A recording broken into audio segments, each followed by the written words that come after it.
Oh my goodness. Seriously, I have to just do it. It's like I can tell myself I don't have to think about things that don't matter. I was designed to do those things.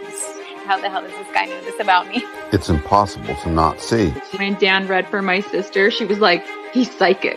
She's like, how did you know that? Yes. She's like, it's human design, guys. Like, it's just a testimony of how legit it is. Seriously, Danny was like FBI or CIA. He's like, how the hell does this guy know this about me?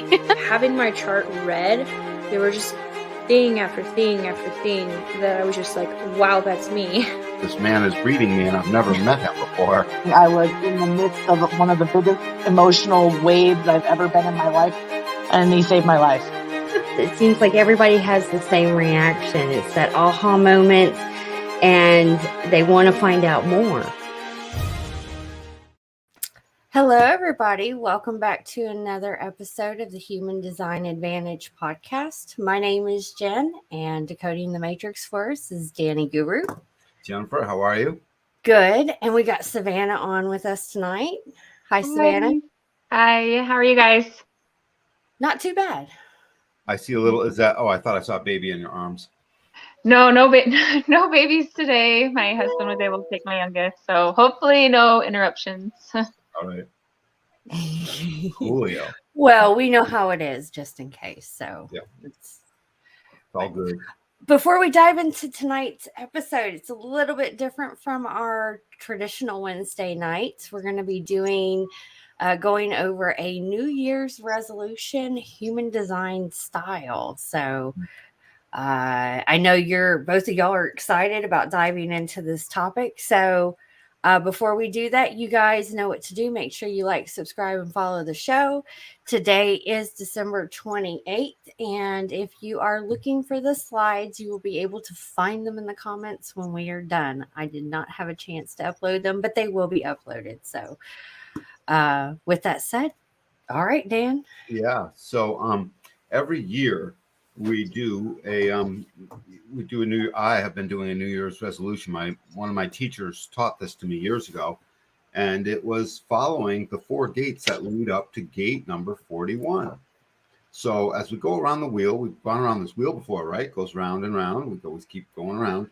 As the sun starts to transit into the 4 gates that come up right before gate number 41, we have a contemplation regarding what that gate is all about. And it helps, since it's transiting the sun, the energy is there. We'll have every bit of energy we need to do what is it we're about to describe to you. And with that, basically, when you see how it moves in the wheel, you start to see the logic of this. When the sun moves into gate 41, that's the beginning of what we call the rave new year, because 41 is the initiating codon in the body. It's the beginning. It's like the capital letter at the beginning of a statement, at the beginning of a sentence. And there's only one, start codon in our human body, and there's several stop codons. But the start codon happens to be the one that starts the human experiential way in that emotional stream of awareness called, desire. And so it starts with a fire, basically. The unexpected. So that was gate 41? Yep, gate 41 and it seems to coincide with the Chinese New Year. I'm not going to pay much attention to which New Year, which calendar, which thing. I'm pretending it's a calendar of 1 year. Just no days, no months, no nothing. The start of it starts on 41. Well, the reason that I was asking that question is because last week we went over the G Center and the Vessel of Love, and that starts on solstices and equinoxes, which are important energetic times on the planet. Yep. So that's the natural calendar that I'm looking for, because if you're tying this in some way, it is a natural cycle that we are going through biologically, correct? Absolutely. So this doesn't go quite in sync as it relates to it's equally distant in between any of the solstices or anything. Right. So it starts at an odd time in that way, but apparently the Chinese calendar starts right around the 21st, 22nd of January. That's what I found. That's what I found interesting. Yeah. So do you know, Jen, is the Chinese calendar, I didn't even look at it. I don't really care. But did you look at a Chinese calendar? Does it do it by a 12-month basis as well instead of 13? I cannot. I can't verify. I haven't dove too much into their calendar Yeah. system. I just know that the Chinese New Year is, a couple weeks after ours, Yep. and they separate through their astrology. They're separated by animals, which seem to be separated by a 12-year gap. Yes. So, Notice that part. Yep. 12. so There's some. interesting. Will be in the year of the rabbit. Oh, is that what's coming up? Yes. Oh, well, we're all going to be like a jackrabbit anyways, moving quickly as we approach 2027. Everything's going to speed up. That's why it's important to really set your intentions for the year coming up. And this is going to help us do it. I'm not sure if, can you pull up the slides? Yeah, absolutely. I got them in order. Hopefully the same order showed up. So the process of the human design New Year's resolution. So over the next 3.5 weeks, starting this Saturday at 33 minutes past midnight. So in the wee hour, early in the morning or late at night, depending on how you look at it, Eastern Standard Time. So adjust for your time zone. Saturday, 12:33 a.m. We move into the first gate. So human design mandala, it turns with the last 4 gates, 38, 54, 61, and 60 that end the year. These archetypes and themes, they show us how to make, basically correct, or instead of correct, let's put it at, it'll resonate with everybody. It'll feel right as we go through what they are as it relates to your New Year's resolution. And instead of a New Year's resolution, like I'm going to quit this, I'm going to start that, I'm going to make more money. This is a New Year's resolutioning process. It's approximately 6 days of contemplation, of any type of contemplation, of each of these 4 gates. So, and at the end, what you'll find as we're done with this talk, you'll find that it told us to look back, look forward, look within, and then finally let go. That's what ends up happening and that's what the transits in the sun, as this energy is bearing down on the planet, will have this energy in us. It'll be available for us to do just that. If you go ahead. It's interesting that this is going to be happening over Mercury retrograde. So this is good. Just that energy is going to be more impacted because that is it's something that you do during a retrograde. Jen, to understand something in astrology, when a planet goes retrograde, that means it's working opposite of what the planet would do in the first place. Is that what that means? Yes, and I've been studying the planets intuitively and how they impact me for about 5 years now, and it never fails. They always say miscommunication with Mercury. Don't start anything new because when you do, it doesn't work out. Don't sign contracts, travel delays, tech issues. Like, it never fails. Something like that always tends to come up during that period of time, or when any of the other planets are in retrograde. But luckily, in the shadow of the Earth. So I see what you're saying. So I'm glad I got that right. So now I know a little bit more about what retrograde really means. But it fits everything that you wrote here, is what I'm saying. So it's a perfect energy to do that before when you come out of it, would be the greatest time to start something new. Right, because the communication, we don't have to worry about the communication. The sun is communicating the fact that it's transiting that gate, and our process is an internal process within. So we don't have to worry about tech glitches unless we fall asleep. No, it is going to be it's miscommunication out of your mouth. Right, but as people go through this process, they won't have to worry about much because, So, Dan, what I thought was interesting was the last 4 gates that we end the year with before it starts over through all the 64 I Ching gates. They're all pressure gates, right? So 3 of them are attached to the root, right? So pressure centers are the root and up in the head center. And so I just thought that was interesting that it's like pressuring us to kind of like change and grow and evolve, learn our lessons from the past as we move into, as it starts over, starting with gate 41. And so it's just like, I remember you saying it tells a story. That like that's what the Chinese I Ching is, you know, what is like 5,000 year old, Right. the 64 ways of what it means to be human. Right. And so each of those gates gets to spend 6 days in the sun, and it goes through all 64 of the gates, and then it starts back over on January, what was it, 21st, 22nd? But early in the morning on the 22nd. Okay. Yeah, so it's just interesting. It's like the day we're born on, the whatever gate is in that sun is like the part that we play in the story of the 64 ways of being human. It's the story line of like of what we play out individually in our life, but as a whole and a collective, we go through each of the gates, we get to experience them as they pass through the neutrino field and how they influence us. And so the 4 gates, right, that we end with, we're moving into gate 38, which is the gate of the fighter. We're trying to fight for purpose and find that meaning in our lives. So isn't that kind of the first step, is to look what we're fighting for? Back to the pressure centers, because these 3 gates, 3 of them are in the root, pressure, 3 of them, 1 of them is in the head center, pressure. We're under pressure to get this right in the first place. Let's allow the pressure to work for us with awareness, rather than every year we've been going through this as we've been on this planet alive. You know, we haven't always known, and we would make New Year's resolutions before New Year's Eve, right, or on New Year's Eve, you know, before we had, and then all we would receive is the pressure. As soon as New Year's Eve comes and goes, we're all under pressure to like, and then not performing. How many New Year's resolutions get performed? Almost none of them, right? I think when I talk to my clients about that, I always tell them that they can start a resolution anytime they want to. They don't have to wait a specific time. Or I typically make them on my birthday.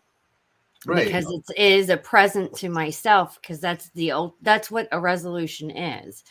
It's you making a commitment to yourself. So the hardest things that humans have is to commit something for themselves, because we're constantly putting ourselves last. So this really makes you do some deep inner reflecting, which is much needed. Another cool thing about this is, of these 4 gates, 3 of them are unique because they're in the individual circuitry. So there's nothing abstract about this, even though it's a contemplative process. There's everything about this is designed to be empowering, which is the keynote of the individual circuitry. So if you cruise to the next slide, I'm glad we did it this way. It was nice and big. I can read it easy. So this is just a chunk of the wheel. Notice what we did last week and the week before, part of it, when we did gate 11 and gate 10, moving through what the vessel is. And then now we're in gate 58 currently. That means the sun is transiting the 6 lines of gate 58. And you can see it there on the hexagram, 2 yang lines, a yin, 2 yangs, a yin. So as the sun goes through each of these lines, when it reaches the 6th line of gate 58 is when we're going to prepare to start this contemplation process. We can start it now, but just it's good to do it exactly. And then we move to 38, the first line of 38, and then we go all the way through, and then we move to 54 to 61 and then to 60. So this is going right around the wheel, right in order. So it's basically from Saturday all the way through to the 22nd of February becomes it's about 3.5 weeks, a little less. February or January? January, if I said Feb, that was wrong. January, thanks. So, and it tells a story. So let's just I'm going to tell this story really quick, right up to 41. Dan, can I just make a comment really fast? Is that okay? Please. I like seeing it like this because you can see it's very mechanical, like kind of almost like a clock, where it's very logical. You know what's coming, you know what direction it's moving. And so I think sometimes we like to think all this is like so mystical and spiritual, but like really when you see the human design mandala, it's very methodical and all laid out and logical. And so there really is like a system to it. And so anyway, sorry, that was just my thought that I thought I'd share. Look at it this way, and it is so mystical and logical get to meet up inside of us. We're the aspects of God. We're the Godhead. We're the observer of all of this, right? We're living in form, being the eyes and ears for the universe, essentially, along with whoever else is out there doing the same thing. And so the form is logical, the system is logical, but as the form ingests it and we go through this contemplative process, then it becomes our own inside magic. So it gets to be both. And then who knows what we're really doing with that? Think about this, guys. And Jennifer, you're going to love this. As the neutrino feed pours through us and pours through our crystals of consciousness, this thing that is filtering the neutrino feed for us, the neutrino is allowed to go through each crystal one at a time at the rate of a trillion or two per second. And so therefore, we're programming everything. As those neutrinos pour through us, they go right back out into space near the speed of light. So if you've been alive for 30 years or 40 years or 50 years, your 30, 40, or 50 light years of your influence have gone out in all directions. Yes. Imagine that. So if anyone who thinks they're not important, you're important. So let me tell the story. If you're going to say something real quick, Savannah. I remember you pointing out to me earlier that all the themes of each of these gates, they ensure that we continue to grow, to evolve, to mutate. Like really, that's the whole purpose of how this mandala was set up, right? Is so that we never stay stagnant. Right. So that the energy that's pouring through us from this will and the archetypes, it's almost like it ensures that we have experiences that mutate the collective, make it better, make it improve. So anyway, yeah. Okay, sorry, I keep interrupting you, Dan. Sorry. No, it's perfect, Savannah. It's mutate the collective, mutate the tribe, mutate the other individuals. And when we say mutate, we just mean bring something new and allow for revitalization. Revitalization is constantly happening as we go around the wheel. Let me tell the story of just this hunk of the wheel, just from the gates. So gate 11, the gate of ideas, peace. We're here to have a bunch of ideas.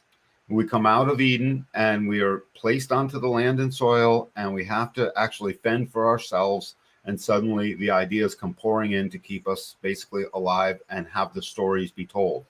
Once we've managed to basically master having come out of Eden, because that's the cross of Eden, we move into the vessel of love. We did that last week. So when we know how to live, then suddenly we know how to love ourselves. And that's transited a week or so ago. And then we move into 58. Once we know how to love ourselves, the program would like us to find great joy in that. Gate 58, the gate of joy, insatiable joy for patterns and processes that enrich us. And they're logical. So that's a logical gate. It's a collective gate. So share the joy. So gate 10, empower the love. Once the love is empowered individually, share the joy. Are you going to say something, Jen? No. Oh, and then we move into our 4 gates right in a row. So once the joy is there, bring the fighter out. Hey, we've got patterns. We've got a process. The fighter needs to come out to help us fight for a purpose. And we want that to be pressurized because we need a purpose. We fight for a purpose. Once we find that purpose, gate 54 says, okay, well, it's time to be driven. Let's be ambitious. You got a purpose? Let's go out and make it happen. Now, this is the only tribal gate. The others are individual. So what's the best place to make something happen? Not in the collective. In the collective, you have to share that stuff and other people have to vote on it, and it may or may not happen. The tribe can turn on a dime. So you bring this ambition into the tribe of what was new, and suddenly the tribe mutates the collective with the ambition of bringing out something new that fixed the patterns, that empowered the love, that helped us continue to survive with our ideas and the stories we can tell. I just went backwards to gate 11. And then after we've basically driven ourselves to be field driven, then we move into 61. And 61 says, okay, we've done all this stuff. What's it all about? The gate of mystery, the gate of thinking, the gate of inner knowing and inner truth. What's the truth of all of this? What's the truth? And after we come to the truth, suddenly we look down and we realize gate 60, we're limited. We're limited by lots of things. We have to sleep 8 hours a day. We have to eat every day. We're limited. We're limited in our design. Not everyone is all things. So, hey, we found the purpose. We empowered the love. We have the joy. We survived coming out of Eden. We've come to the mystery. We see the mystery. There's things we can't know. gate 60 comes along and says, I got all that. Here's the pressure you need now to transcend that limitation through acceptance. Please accept it. And once you've done that, we launch into gate 41. And gate 41 starts the new year. And it brings the cross of the unexpected. So when you've gone through this hunk of the wheel, Savannah's birthday, my birthday, whoever else's birthday falls in this place, blah, blah, blah, boom, through the limitation, and then boom, we start over where humanity started in the first place, on the cross of the unexpected. It was our evolution came into nine-centered form on the cross of the unexpected. Every time this cross is in the sky, look for unexpected things in our universe. It happens all the time. The shot heard round the world was at the time of the unexpected. Shoemaker Levy 9 crashed into Jupiter at the time of the unexpected. Yep. This was right after Ra's, during Ra's experience, by the way, moving into the unexpected. And it was when the CERN reactor discovered the neutrino in the unexpected.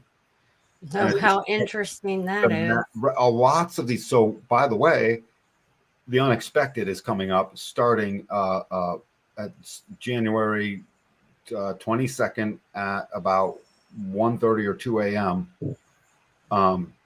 In the morning. So you'll wake up to something unexpected. Dan, also isn't that gate 41?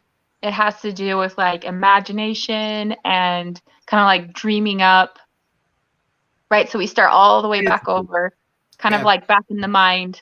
Yep. Where we're dreaming, creating inside of the mind. Isn't that also another way you could think of the cross of the unexpected? Is that gate 41? You could, but since it comes out of a root pressure, it is the pressure to fuel the fantasy. Now, the fantasy can come out of the mind, or it can be already baked into ourselves. It can really be anywhere. There's no rules to the fantasy that comes out of gate 41. Gate 41 is there to pressure dreaming big. And if there's one thing that's always described humanity, is we're always trying to dream big.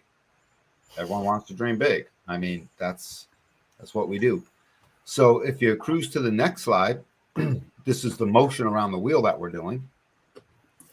And here we are. So we're going to start. So the New Year's resolution starts this Saturday at 12:33 a.m. So coming up in a few days.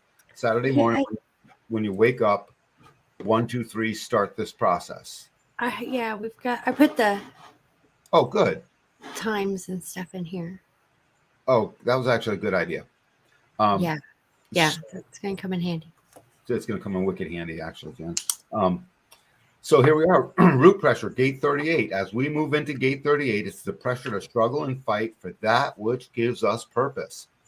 To see what was worth fighting for. It comes with a sadness when it feels like there's nothing worth fighting for.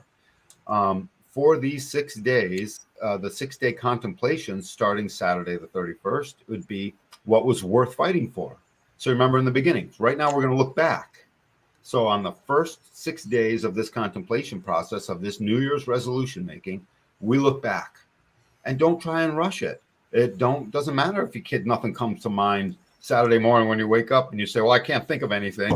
Well, stop trying to think of something. Just allow the process to unfold. Be with yourself. Do whatever it is you're going to do. And there's a lot of practices people can do to sort of get in touch with themselves and start asking yourself these questions. It will help get you there. What was worth fighting for this past year? Did you struggle towards anything worthwhile? Worthwhile to you? Worthwhile to others that felt good to you? What did you love about last year or not? What did you not love about last year? What was hard? What was easy? This is all about the struggle you went through and what you were fighting for. Did you fight for stuff last year? Ask yourself that. If you thought you were a couch potato and didn't fight for anything, you might suddenly have the melancholy that gate 38 demands from us. What was worth fighting for? If you have that melancholy, live with it, because it's going to pressure you to come to a new knowing. Remember, sadness brings intelligence. Sadness doesn't bring, we were taught it brings pain, but it brings intelligence. So allow it.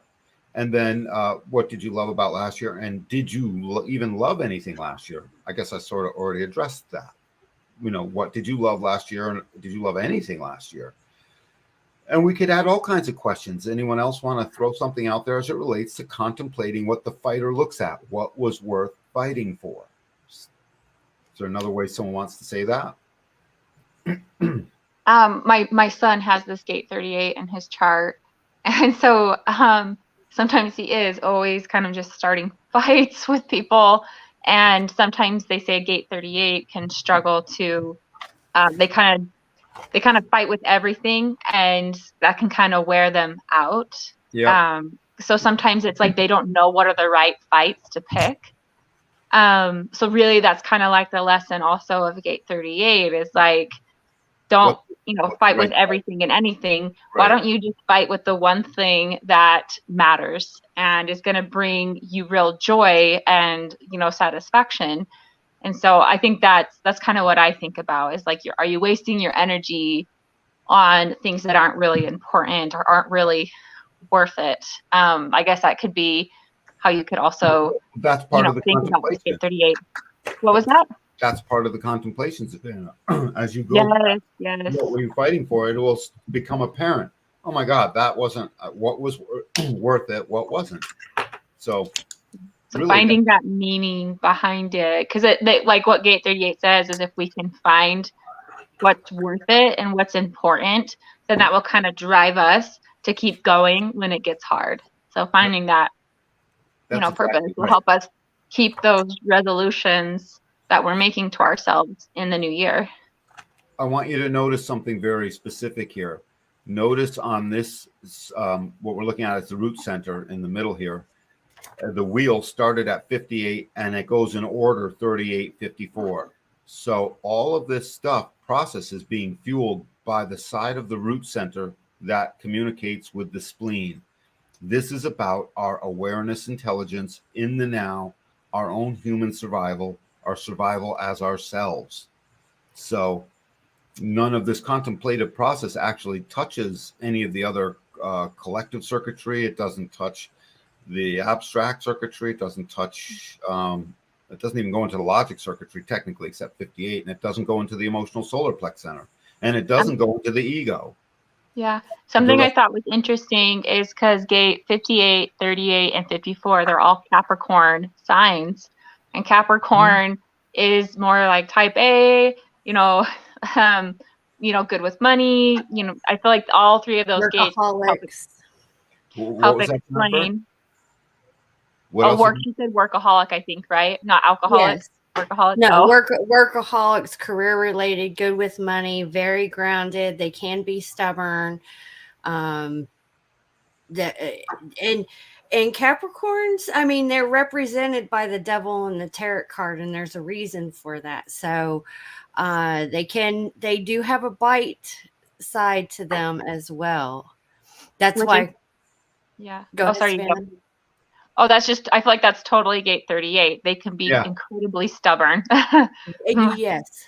Yeah. My son has it doubly defined in his design side. And oh my gosh. 54 is good with money. 54 is good with money.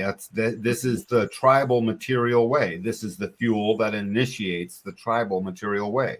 Gate 54 does that. So this is our contemplation for 6 days. What was worth it? We look back. What is the struggle? What was this purpose we were getting to? Did we get to it? How do we feel about it? Look backwards and take stock of the year before. So we got lots of advance warning with this show and how to walk through this process. If you scoot over to the next slide, we'll see it's gate number 54. Gate 54 in the root center, it's tribal, and it pressures us to have ambition and to be transformative and driven. We want to be driven. It's called the marrying maiden. It's the gate of the marrying maiden. It's this 54 that wants to one day climb up the social ladder and be the king and the queen or the empress. They want to get to the top. There's a drive in that. Now that's the mundane material process of it. The other regular, like family oriented process, it's driven to do well for the family. It's driven to bring home the bacon. It's driven to keep what we call continuity. It is driven to witness and help empower and fuel and initiate that which will be continuous. The tribe likes nothing more than continuousness. Keep the sheep continually alive. Keep the food continually growing. Did you hit your microphone? Is it something wrong with my microphone? Okay, no, it was coming through weird on my speaker, so I was just checking Oh. to make sure it wasn't everybody. Nope. And so it's this pressure to be transformative and driven. It's the initiating fuel that drives success for the individual and the tribe. It initiates the ambition to be successful. It's always looking forward. It's for new beginnings for itself and with others because it's tribal. It's always looking forward. Who were our best allies and who can we trust? Who can we rely on? If you know the tribal circuitry at all, it's heavily rooted in trust, loyalty, reliability. Nobody wants untrustworthy, unreliable, disloyal people in their tribe. That will be, that will upend the tribe. So this very important gate, and we went over it when we did the root center before. We went over plenty of aspects of what this does. But in the 6 days that do this, that then start, I believe it'll be on the 6th. I think I put the 6th. Can you go to the slide with the dates? Yes, give me 1 second. The 5th. So it starts Thursday, January 5th, in the afternoon, 1:02 p.m., and it goes to Wednesday, the 11th, at 1:31 a.m. So from Thursday to Wednesday, there's your 6 days. So on Thursday, as this process starts, we start asking ourselves these questions. 6 days to contemplate. Now, remember, you've looked back. Now we're going to look forward.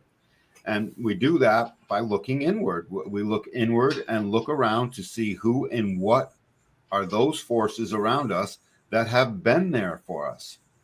And who or what are the forces around you that have not.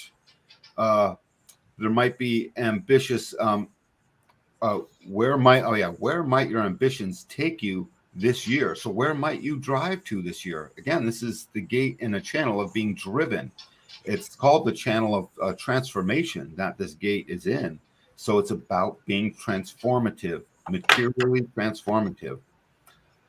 All of this is to lay the groundwork. So here's where you're actually sort of making a type of a resolution in a way, but you're really not. You're just looking forward. What are the things that you're going to do? And most importantly, since this is about tribal support, who are the forces that have been there for you? Who are the forces that have stuck around? Who are the forces that took a knee and walked on you and left you high and dry? And you take stock of that, because after you just struggled with your last 6 days, you're going to realize they might not be worth the struggle in the future. And it'll leave room for new forces to come into your life. As you wash out old forces, new forces always show up. That's a thing. And by forces, I mean people, other humans, other forces, comrades, people who will be, part of your clique. Anything either you guys want to say about Gate 54? I like how you put down at the bottom, looking to those around you. Were they supporting you? Were they encouraging you? Were they empowering you, or were they tearing you down? Because really right, like we need that inner drive to get us to commit to those resolutions and to make those resolutions happen. And I feel like this is also saying, like, it helps when you have a supportive, loving tribe around you to support you in your evolution, to support you in your resolutions that you've made to yourself. So I like how it ties those two things together. Support is really so important. Community is so important, especially if you have tribal circuitry in your chart, which I do. Do you have any tribal circuitry, Dan? I can't remember. I just have gates. I have gates. I float within the tribe just fine, but I have no actual tribal circuitry. Oh. Jennifer does. Yes, I do. So this is Gate 54. So as we're looking through this Gate 54, we realize we look back. Now we're looking forward. Try to avoid making some kind of actual promise to yourself that you will actually do something. This is just to collect what looks like your future should have. Where do you want to be driven to? Where does your ambition feel like it belongs? And very importantly, like you were saying, Savannah, who are the forces around you that you feel okay with, that have supported you, that have been there and stuck around? And think about it. These don't have to be forces that are your best friend. The same banker where you got your deposits, they were always nice to you. Hey, that person stuck around. That's one of the forces in your life. The same, whatever it is. Let's say you got to go visit a school teacher, and then they're a little bit crotchety, and you don't really care for them, but they're supportive to your child, and they always show up. Well, you can go ahead and not, they're not your favorite, whatever, but you can still totally align with them and work with them because they're your child's teacher, for instance. Yeah. I listened to a lecture from Roth this past on Christmas, actually, and it was on like projector empowerment. And pretty much he was just saying, like, as a projector, if you're surrounding yourself with people who aren't building you up and see your value and recognizing you, right? Because projectors are recognizing machines, right? They're here to recognize and then also be recognized back. And he pretty much just says, it's like if you're surrounding yourself with people who aren't doing that for you as a projector, it pretty much just zaps a projector's life force energy. And so he just talked about how important it is to surround yourself as a projector with people who recognize you and value you and, like build you up. And so I feel like that ties into what I listened to with this Gate 54.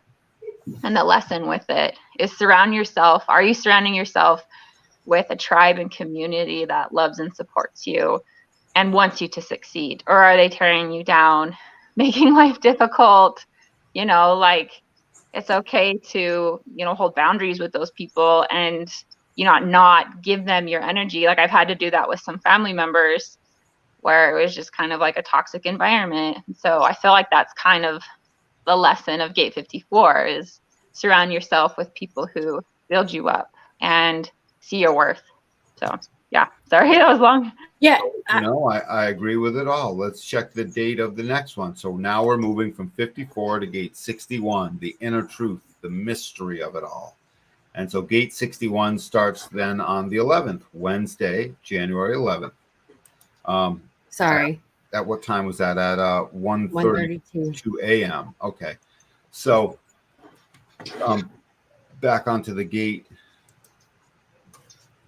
Gate 61, another pressure center. So we moved up to the head center. We're back into the individual, the knowing circuit.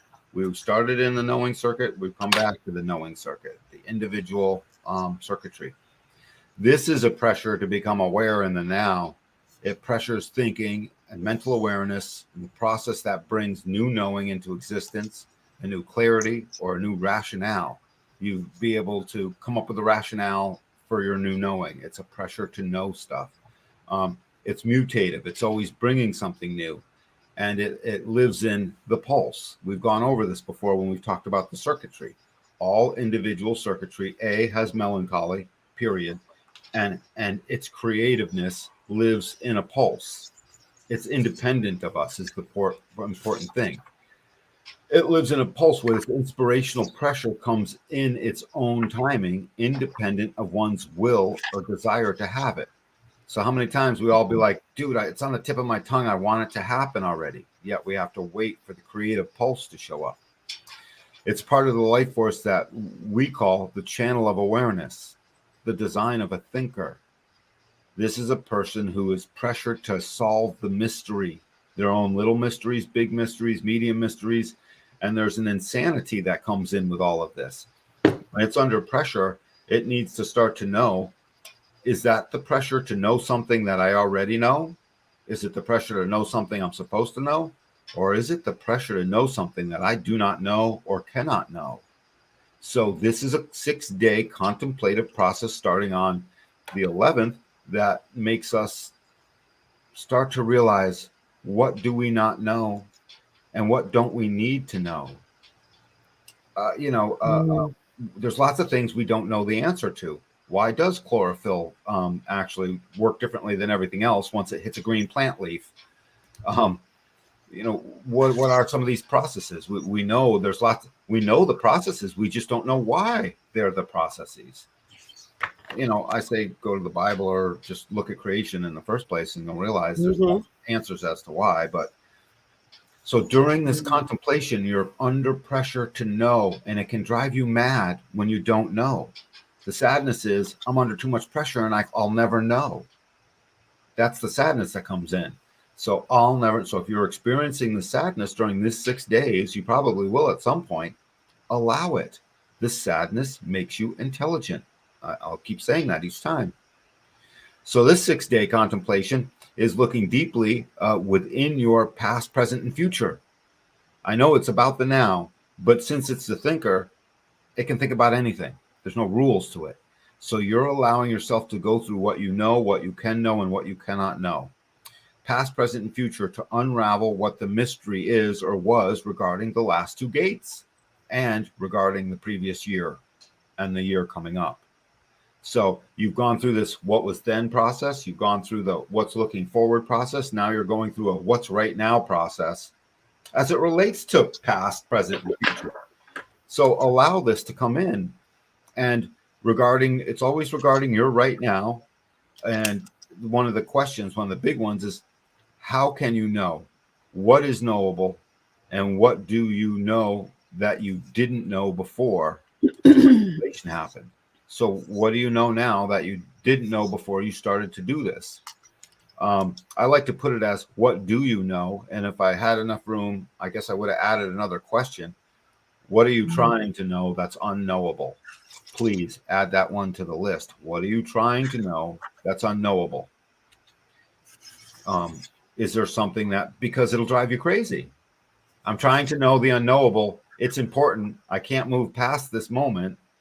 And every answer you seek is inside of you. So if you're doing these questions properly and you're journaling it, at one point in your journey, you're going to come up to that answer that you don't know. It may not be the one you want to hear, right. But on some level in the journey, if you're doing enough inner reflecting, the true enlightenment is knowing that you know nothing. That would be the answer to that question of, what you don't know. So.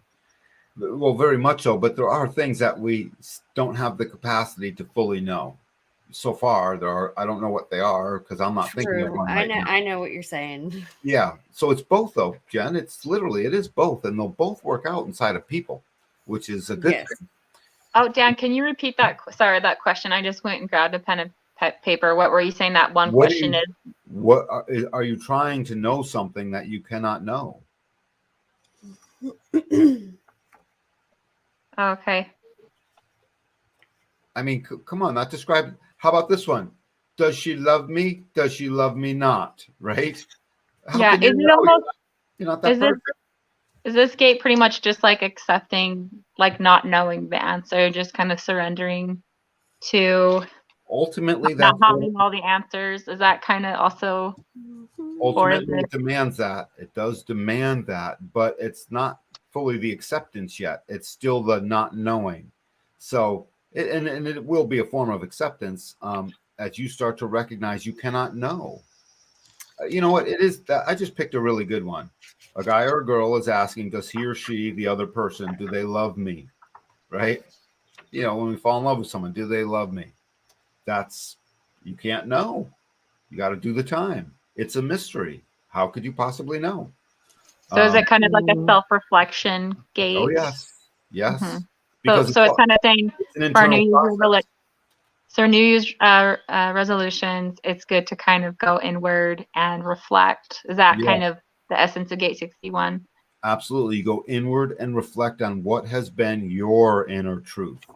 Whatever has been your inner truth, it has contained the things that you know, the things that you were finding out you were going to come to know, the things that you're going to work towards knowing, where that ambition will go, the things that you struggled with that you don't care if you know anymore because you struggled with them last year, all of these things. And it all ends up in this one beautiful little cake called your inner truth, not necessarily the inner truth, not the truth, but your own inner truth. And Gate 61 pressures that. It's a beautiful thing. And any problems it has with acceptance then gets cleared up. See, this thing does pressure a lot of things that become unknowable. And what's the hardest thing to accept? Stuff that isn't knowable. So right after we went through this gate, as we go through, the sun transits this gate and makes all the children that will be in this gate and have this in their personality sun position. Well, we got given a gift. The wheel always provides. The wheel provided. So if you go to the next slide, gate 60, the gate of limitation, the gate of acceptance. So whatever it was, the last 3 hexagrams left you with figuring out, not knowing, not sure of, going through this process, not sure what you're getting out of. Once the sun enters into gate 60, what'll happen, and that's on the 15th, by the way, what'll happen is suddenly you'll have this pressure, individual, unique, mutative pressure to get rid of the old and bring in the new, and to transcend the limitation of your not knowing. Because really what your inner truth was telling you in the 6 days earlier was, what didn't you know about the forces you align with? What didn't you know about the struggle you were doing? What limitations do you have to transcend? And then the wheel provides. This gate is the pressure to transcend any limitation through acceptance of that limitation. Only through acceptance do we then break through. It's only upon acceptance that we suddenly have this breakthrough. It ends the cycle and makes room for what will be new. It's the old way. 60 is always the old way. That's why it feels so limiting, because it's always the old way coming out, waiting to be limited and waiting to be unlimited once it touches gate 3, right above it. It's part of the channel of mutation. And when gate 60 connects to gate 3 and makes that whole channel, it invokes the sacral sustaining power to put things in order and transcend that limitation. So it's about letting go of the seduction, letting go of the past, just like gate 61, and letting go of the seduction of mind that wants to hold on to things. The mind that is always holding on to things, it's so seductive. We can't help it. We're constantly doing it. How many times do we hang on to the thing? Whatever it is, we hang on to stuff. It's awful what we do to ourselves.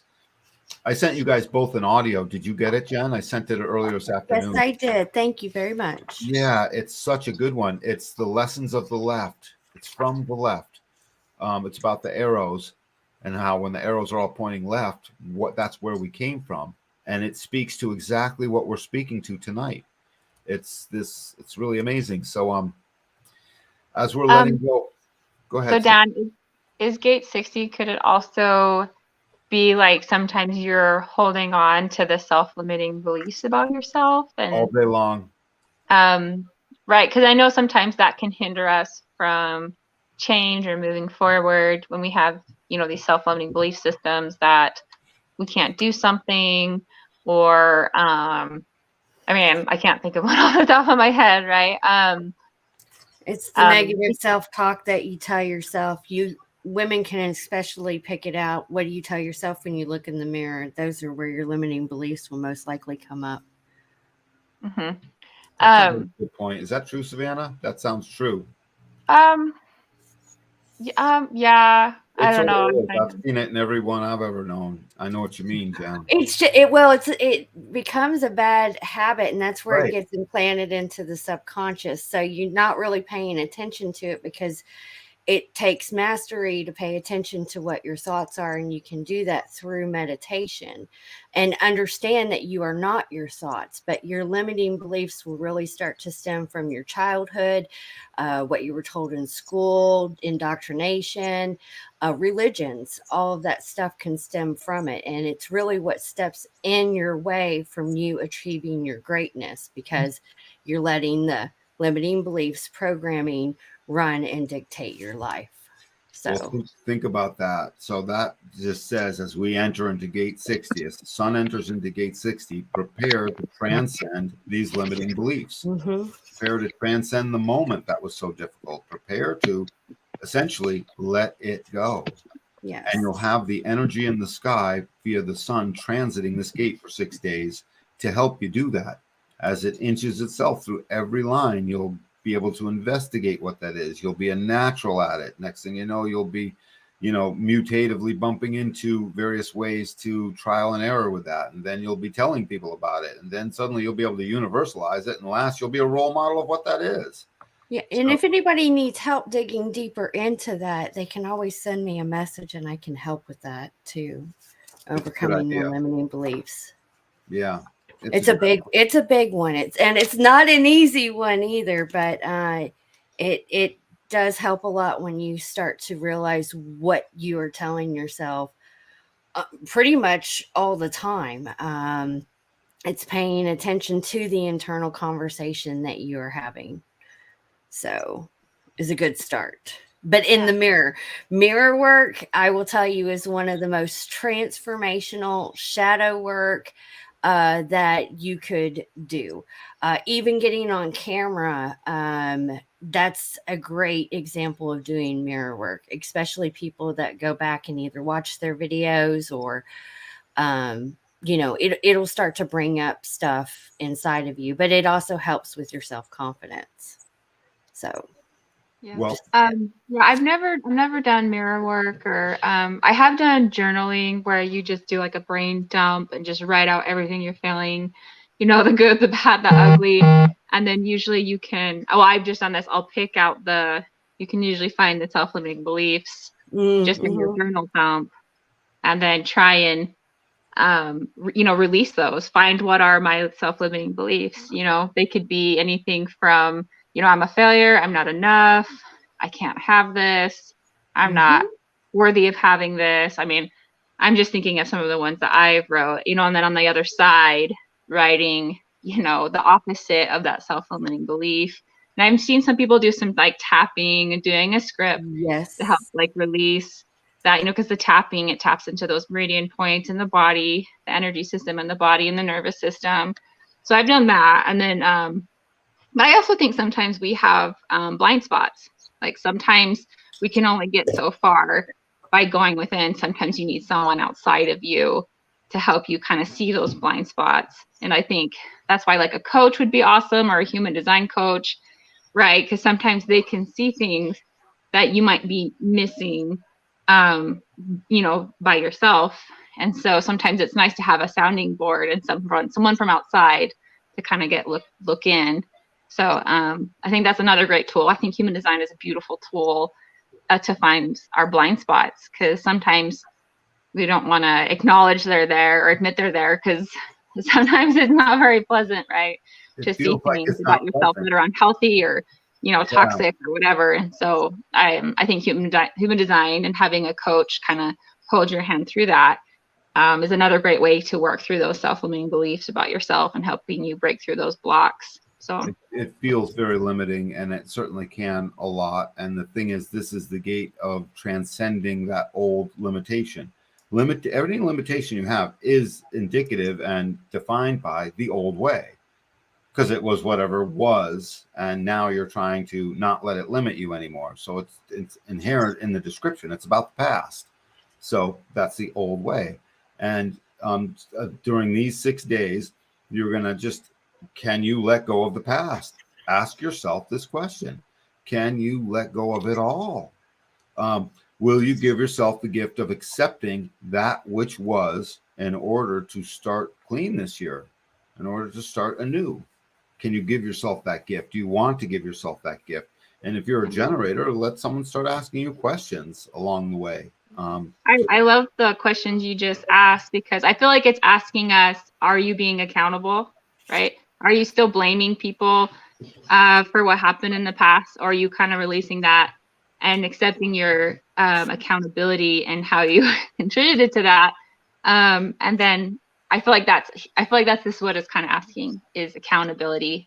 What part did you play in some of these limitations, and how can you accept that and then release it? I don't know. Is that how you would say it is, Dan? Or I would.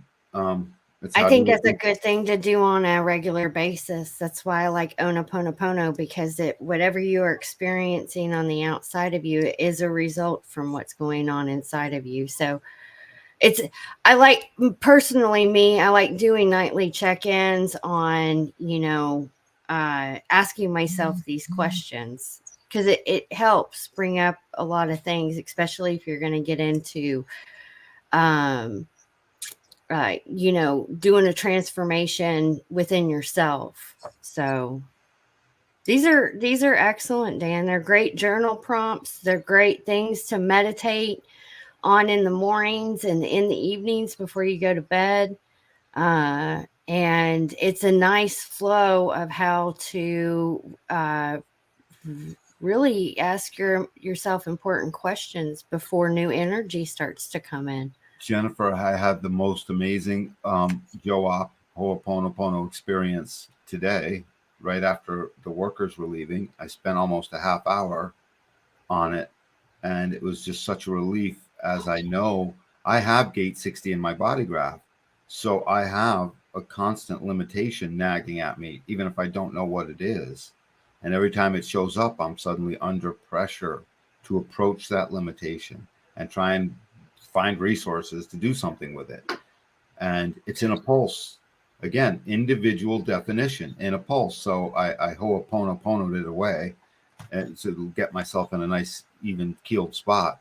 And the truth of the matter is, all of these gates, except for 54, they live in the pulse. Mm-hmm. The universe's pulse. It's not our pulse. It's our chemistry's pulse. So we have no choice when it shows up. It comes on its own timing.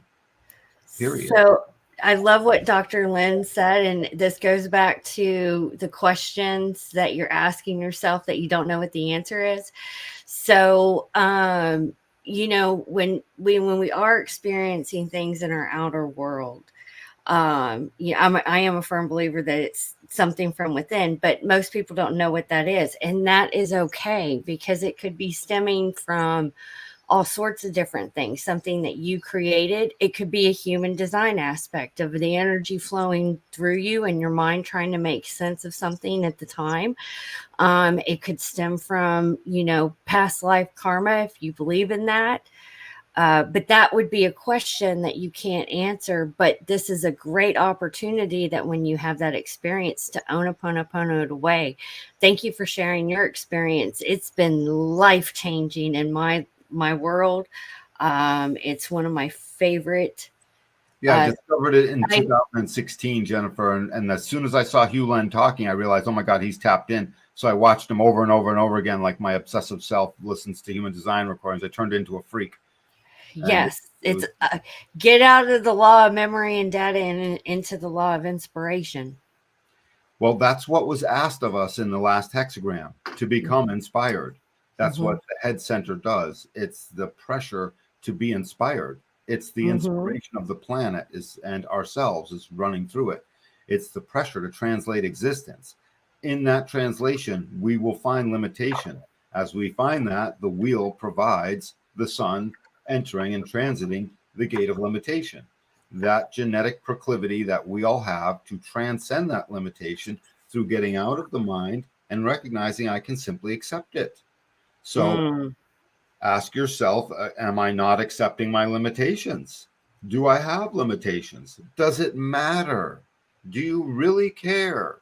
And then you will give yourself that fresh, clean start by recognizing, can I let go of the past?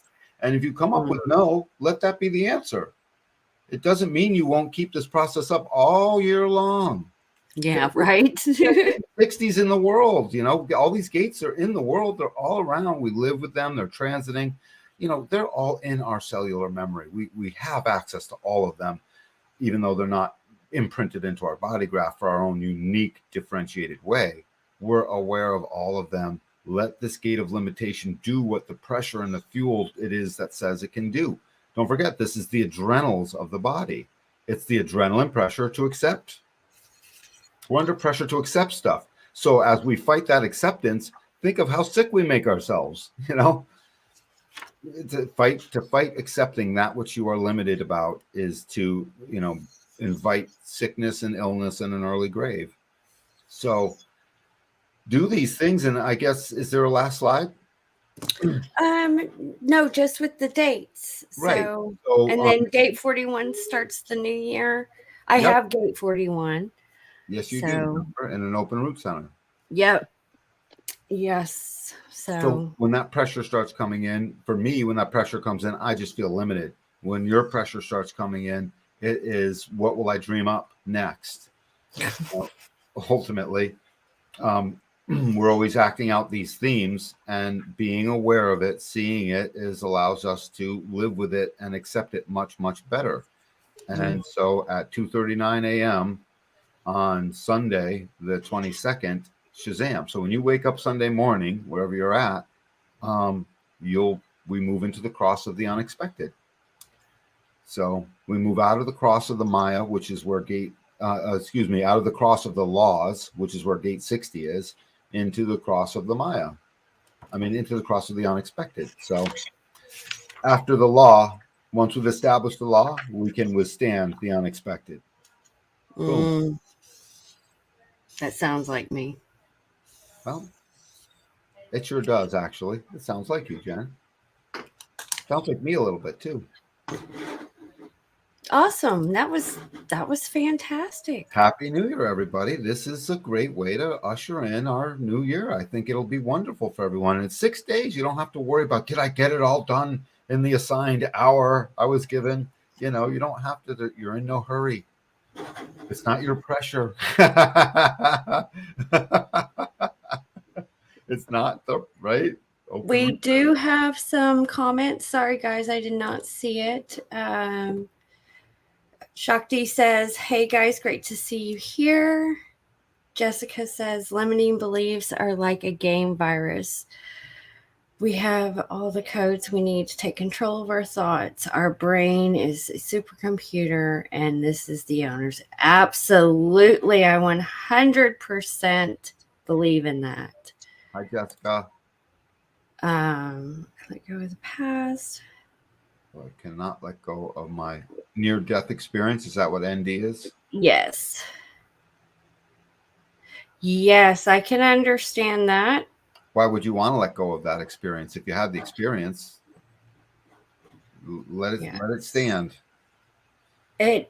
I think, correct me if I'm wrong, but your perception of the past is completely different to how it was. Like, it's a different view you have. Am I correct? Right. Yeah. Yeah. Yep. Gate 41, and Happy New Year to you as well. Oops. Don't know why I did that. All right.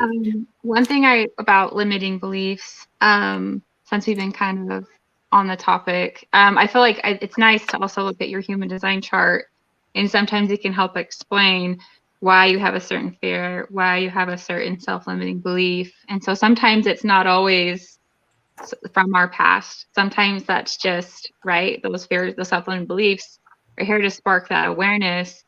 And so that's why I love human design, is because it can help explain why you might have struggled with something your whole life.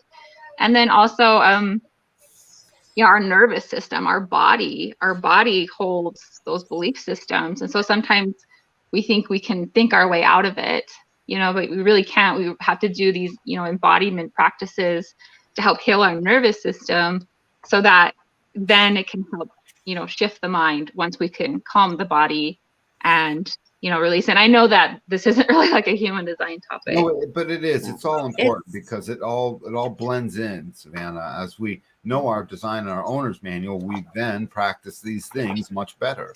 We do all these amazing things. Because human design, really, they tell you, what do they tell you to do? Tap into the body's intelligence. Let the body guide you on what it wants to do. Don't let the personality side of your chart, all the black gates, like this, like that. Right. Surrender to the body. And so sometimes I think we just want to think our way, out of, or think our way out of healing. Yeah. But sometimes there has to be embodiment practices that, heal the body. And so I know there's so many different modalities that do that. There's yoga, there's breath work, there's even intuitive dance. Right. There's just so many different things that people can use to help heal themselves. So yeah. Love it. Well, this is a wrap, guys. I think we did this really well. And then for Sunday, I'm not sure how we can do this, but I wanted to do this before. It won't be the solar plex one. I don't think we're ready for that yet. Actually, Sunday is New Year's Day, isn't it? Let's take a week off. Okay. We're Yeah, not. that We're sounds. not. Yeah, we're not airing on Sunday, and I'm not going to hurry to make a show pre-recorded for Sunday. So unless you want to, but I don't want to. No, I had the same thought. It would be, we're pretty consistent. So. Yep. All right. Wow. So we got Sunday off. Yay. All right. Thank you, everybody who tuned in, and Happy New Year. We'll see you next year, guys. Hey, you. Was that Thatcher? That's Thatcher with the gate 38 doubly defined in his chart. Sorry, I hope We know you all could about hear you, them. They're like Thatcher. upstairs playing in their bedroom. So part of me is like, crap, could you guys hear them playing upstairs during it? No, not at all. Not at all. I know all about you, Thatcher. Hey, so sorry, I was like worried you could hear them. Sorry, we're You interrupting. rushed in. All right. Bye, guys. Y'all have a Happy New Year. Yep. Bye.